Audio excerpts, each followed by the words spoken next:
In this home science challenge, the floating water drop, warm air from a hairdryer, makes a single droplet hover above a smooth surface. This briefly demonstrates surface tension and air pressure at work.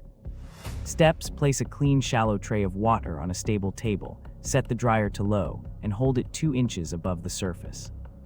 Keep the airflow steady and watch the bead balance, wobble, or glide as the cushion forms and collapses.